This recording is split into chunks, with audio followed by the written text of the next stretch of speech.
been a weird and wonderful year for smartphones. It's the first time that you can buy an ultra-thin phone that won't snap like a breadstick, a normal-looking phone with a battery large enough to power a small vehicle, or a triple folding phone, even if it does happen to cost you and your entire family's kidneys. But which ones should people buy? Welcome to the heavily revamped best smartphones of the year, starting with the Glow Up Award, the most improved phone from last year. And I'd say there are two, and only two obvious contenders here. So, Samsung's Galaxy Z Fold 7 feels like a massive change, simply because of how much slimmer and lighter it is than the Z Fold 6, while also bumping up pretty much all of its specs at the same time. This one generation is more than the difference in thickness between the last 4 generations of Samsung Folds put together. And then the one that, beginning of this year, I would have predicted to be the last phone to be sitting in this category, the iPhone. Not the 17 Pro, not the Pro Max, but the base iPhone 17. I distinctly remember casually strolling into the Apple event this year, being totally prepared for there to be like 2 changes max to this phone, like they usually are, only to end up scurrying out of there a couple of hours later when it finished, trying to piece together my entire page of notes. Basically, everything about the phone got better. They took the screen from easily the weakest in its price segment to probably the strongest, and even doubled the base storage of the phone without touching the price. It's enough improvements that ultimately,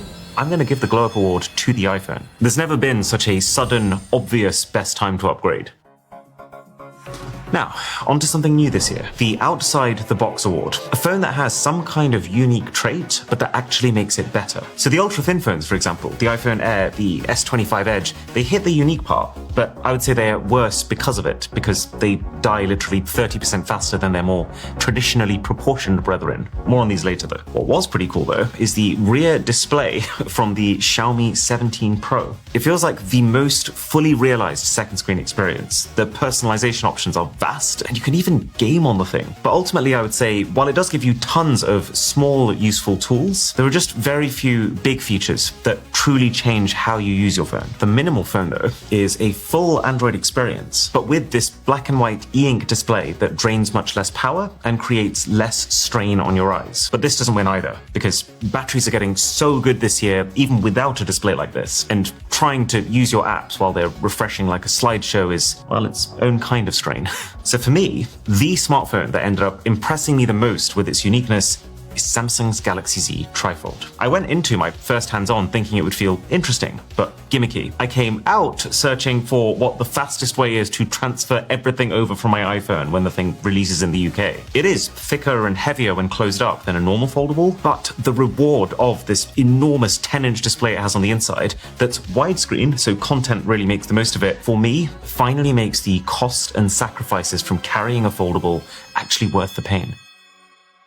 Okay, I mentioned earlier that 2025 has been the year of normal-looking phones that just seem to have limitless endurance. But which is the best of these unkillable devices? Mind you, that doesn't mean which phone has someone just stuffed the biggest battery cell into. Optimization matters, charging speed matters, and most of all, is this still a phone that I would recommend buying outside of its killer battery? The iPhone 17 Pro Max deserves a mention here. This is the first iPhone to have a 5,000-ish milliamp-hour cell. When you combine that with Apple's optimization, it's the first ever mainstream phone that I would say has spectacular battery life, about 10% longer than Samsung's. But then you get to the supersized battery phones, which are a tier above, but there's also something that you need to look out for. That because of EU regulation, there is actually a cap on how large your battery can be before it is classed as a dangerous good. So quite a few phones that have anything over about 5,500 milliamp hours, like the Vivo X300 Pro, which has a 6,510 milliamp hour cell, they actually ship a tweaked version of their phone with a smaller battery to European countries. So if you buy the phone here, you would only get 5,440, which is why this isn't winning the award. The clever thing, though, that some companies have done is 2 cells, 2 separate batteries that each sit under the EU cap, but combine to give you more. It is a little bit less space efficient because you now have to have 2 separate battery casings, but can't complain too hard. It gets you the capacity you want. And it makes your charging faster too, because it allows the phone to split the load of current and heat between the 2 cells. All of which to say, the real battery champs of 2025 are the phones that have this dual cell design. So that is the Xiaomi 17 Pro Max with a ridiculous 7,500 milliamp hour overall capacity and 100-watt charging. The only caveat is this whole rear second display is a little bit of a contradiction if you're purely optimizing for endurance. Even Realme's flagship phone, the GT8 Pro, has a dual cell, 7,000 milliamp hour capacity with 120-watt charging. You gotta love this year of phones. And then the OnePlus 15 takes that 120-watt charging, pairing it with an even higher capacity of 7,300 milliamp hours. This also might just be the most comfortable that a phone has ever felt in the hands. It's like a baby's bottom. I don't know if that comes across right, to be honest. I'm just not a fan of the camera downgrades that have snuck in here. Compared to the previous OnePlus flagship, every one of these rear camera sensors is smaller, which I'm going to explain why in a bit, but it doesn't bring joy. So, the phone that I think wins the Unkillable Battery Award, the phone I would choose to use if battery was the priority, is the Oppo Find X9 Pro.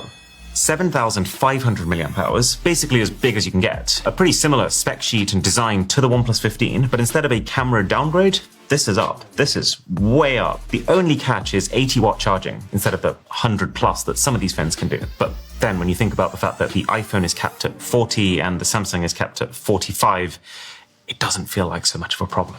Now, where I think this gets particularly interesting is when we talk about the Filmmaker's Choice Award. Exactly what it sounds like, it's the best camera, but with one clarification. This award also factors in the camera experience. Does the battery let you shoot for a long time? Is the screen bright enough so you can see outdoors? Is the camera app really polished and intuitive to use? So instead of thinking this as just best photos, best videos, think of it as which phone would I actually want to use to take those photos and videos. So let's get one thing out of the way. It is not the iPhone 17 Pro.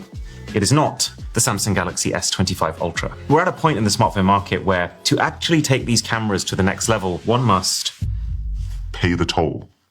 Did it work? Is it nice and scary? You'd have to make your camera sensors wider, and then for those wider sensors to work, you'd also have to make them deeper, potentially making your phone top heavy, cutting into the battery, or God forbid, turning your design into this. So for companies like Apple and Samsung, who are not trying to sell millions, they're trying to sell tens of millions of their flagships, they are going to be very resistant to making changes like this that might feel like a compromise for 90% of people for the benefit of 10%. All of which to say, these guys can let themselves out. Pretty similar story for the Google Pixel 10 Pro. It has the highest number of intelligent camera features, but for someone who really knows what they're doing, you will be able to get more out of phones that have better camera hardware. And it's not quite the Oppo Find X9 Pro, although this is extremely close. It actually has almost identical camera hardware to the actual winner, which is the Vivo X300 Pro. A phone that I would actually say is 2 generations ahead of the already extremely capable mainstream flagships. The thing has a ridiculously bright outdoor display, peaking at 4,500 nits. Its battery, while it's not the very top, is still well enough for a full day of shooting, and the camera itself is special. If you didn't know, Vivo, Oppo, and OnePlus are all owned by the same parent company, BBK. That's why there's so many parallels between their phones. But what's really interesting is this year, it feels like they're really trying to separate who each one is for. I think they've decided that OnePlus is pure performance. That's why the OnePlus 15 gets the fastest chip and huge battery, but scaled back cameras. And they've even scrapped the OnePlus Hasselblad camera partnership that's been going on for years now. It feels like Oppo is the halfway house. It's got most of the performance of OnePlus and most of the camera of Vivo because they want this to be the mainstream all-rounder flagship, and then they want the camera enthusiasts to go to Vivo with its slightly scaled back battery but the best camera sensors you can find, paired with the most advanced, smoothest damn camera software to ever grace an Android phone. And this specialization is kind of nice because it means that if you are someone who is going to take photos and really pore over the details and appreciate the perfect skin tones, the Vivo is worth every cent. Not to mention its 200 megapixel telephoto camera, which is the closest I have ever been to owning spy equipment. Well, second closest. Last few holidays I've been on, I actually left my camera at home just because I knew I had this X300 in my backpack, and I way prefer shooting with a phone if I can. That's actually the main reason we work with Taurus, and why you'll always find me using one of their O-stand cases on my iPhone. It lets you shoot from really unique angles by being able to hook this stand around things. It gives you the stability of a tripod anywhere. So whenever I stumble across a really cool scene that I'm probably never coming back to, I can just plop it down and take a time lapse or a really high quality starry sky shot like this one. And it's got a strong magnet baked in, so you can snap it onto a surface and film yourself with your hands completely free. You can get these for iPhone, Samsung, Pixel, and it's all topped off with maybe the coolest new finishes ever, like this one, Christmas tree.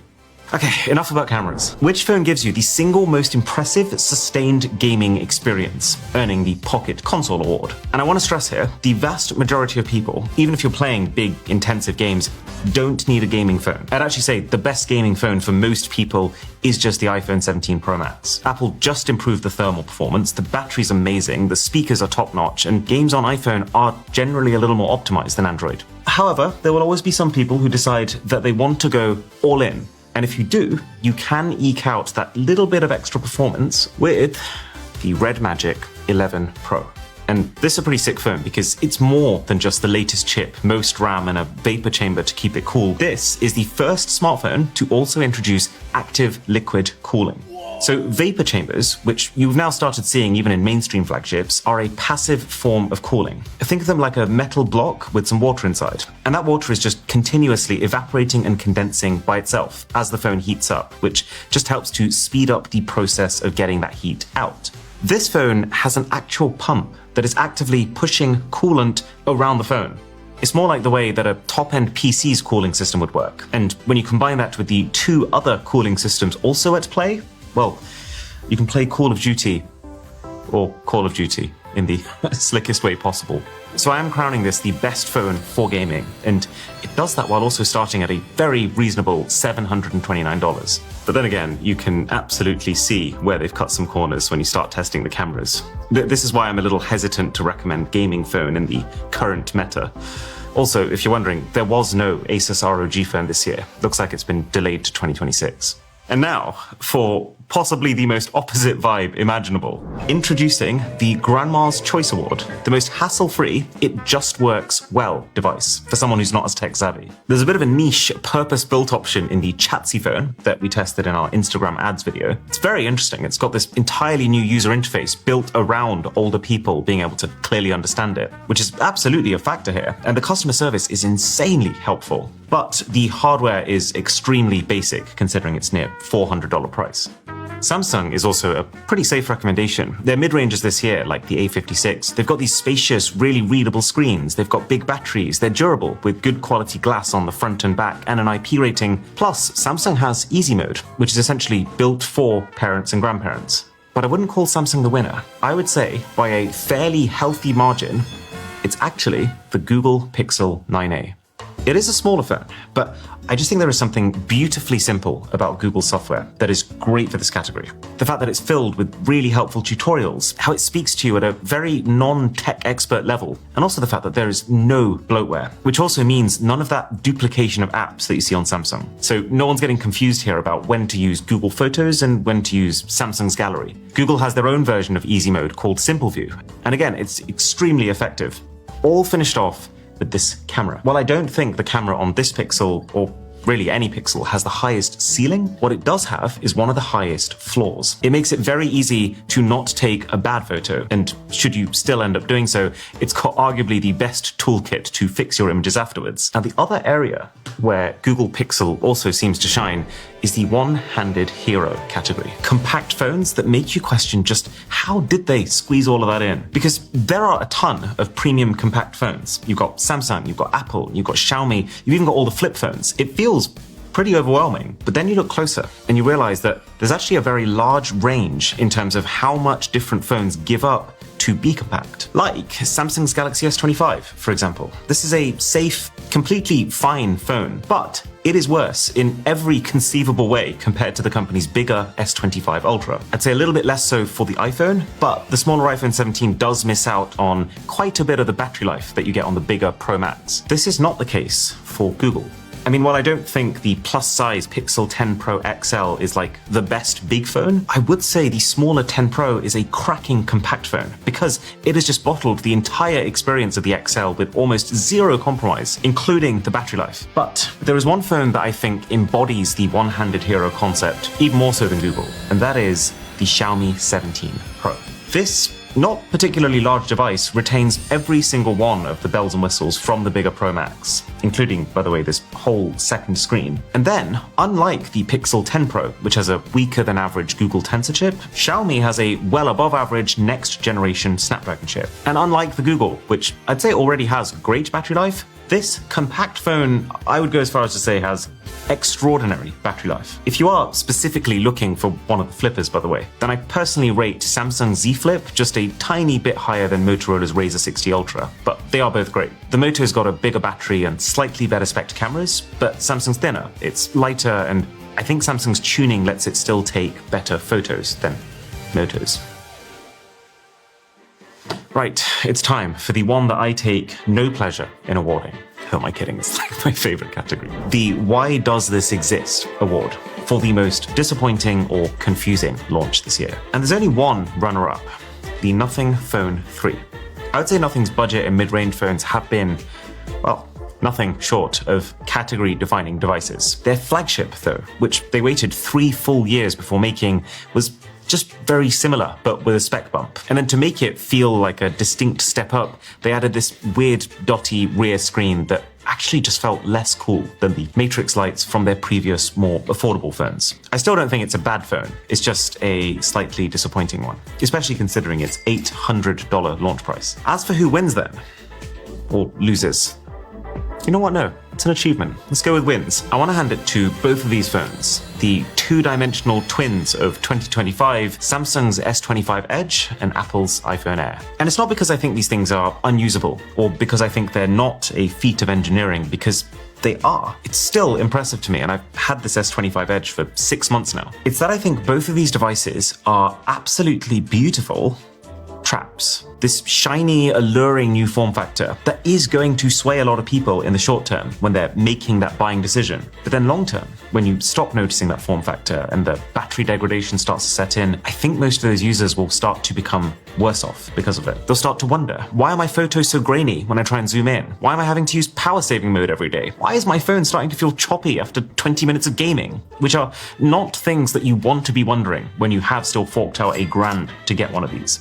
So what if you wanted to specifically protect your wallet? If you wanted to spend no more than $300 but get the most smartphone possible? Well, as with every other year before, Poco is waiting for us with open arms. I gotta say, their X7 Pro, excuse my extremely bright Avengers edition over here, this thing is the most appealing that a Poco has ever been. The fact that $300 now gets you a phone that can take great photos on its 50 megapixel main camera, is extremely readable in any lighting with 3,200 nits of peak brightness, and lasts for at least a day and a half on a charge with its 6,000 mAh battery is so cool. So this is the clear spec maxing option. When you factor in, though, the overall phone experience, I would side very slightly with the CMF Phone 2 Pro by Nothing. You are getting a bit less hardware, but it's cheaper at $250, and it's got that Nothing level of polish that makes it feel a little more expensive than its pared-back stats might suggest. The software's really optimized, the bloatware's minimal, and the phone takes surprisingly good photos with 2 50-megapixel cameras on the back. Oh yeah, plus, the thing's modular, with the ability to screw in a stand or camera lenses, or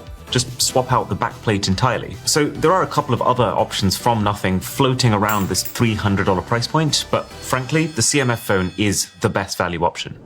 The Overachiever award, though, goes to the mid-range phone that gives you far more than you expected. Enough to take it into flagship territory and even beyond in some ways. And the phone that wins this award in 2025 is probably the most immediately impressed I've been in years. So this is yet another one of those categories where I don't think the Apples and Samsungs take it. Those are companies whose entire business model revolves around protecting their flagships and who don't particularly fight to over-deliver on value. And even these phones, the very well-rounded Xiaomi 15T and 15T Pro, which now run the slicker, more stylish HyperOS 3 Android skin, the competition is heated enough this year that even they can't burn through. The two phones that truly do punch above their weight are, one, the Realme GT8 Pro that I mentioned earlier. This is by far the most stacked smartphone to ever come out of this company. Like, think of a current cutting-edge smartphone spec.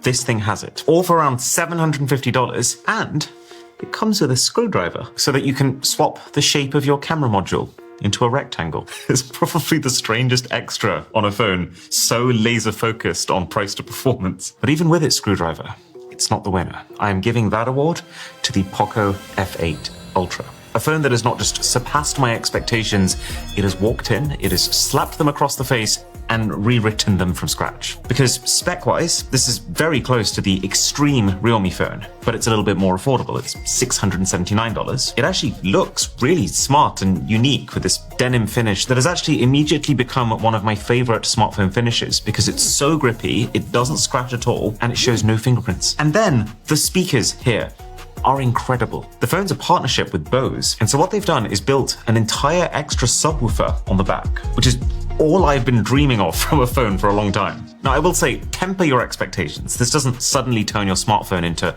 giant Bluetooth speaker levels of depth or richness, but it's enough to make even one of the best sounding phones, the iPhone 17 Pro Max, sound a little compressed side by side. And I think that's quite the achievement, which leaves us with just one award to give. For the person who wants to pay flagship money and just wants the very best. So the contenders are Samsung S25 Ultra, of course, for just being so well-rounded. Everything about it is at least good. It's just that we're at a stage now where the chip and battery inside are fairly outclassed. iPhone 17 Pro and Pro Max. I love the focus on battery, and I would actually say the improved signal has been one of the most impactful upgrades for me in the last 5 years. But it's also not this, because Siri, and to be honest, iOS in general, just feels like it's lagging behind. Xiaomi's 17 Pro Max is also fascinating. It's just for me, I wouldn't deprioritize the cameras like this to prioritize a second display. I absolutely love the Vivo X300 Pro, as you've seen, and it is so close to perfect. It's just slightly lacking in the battery department to be called winner, which means overall smartphone of the year is going to its very similar cousin that isn't, the Oppo Find X9 Pro. I think that's the closest we've ever been to a flawless phone. The only flaw being that you might struggle to get one, depending on where you live. They even pre-installed the screen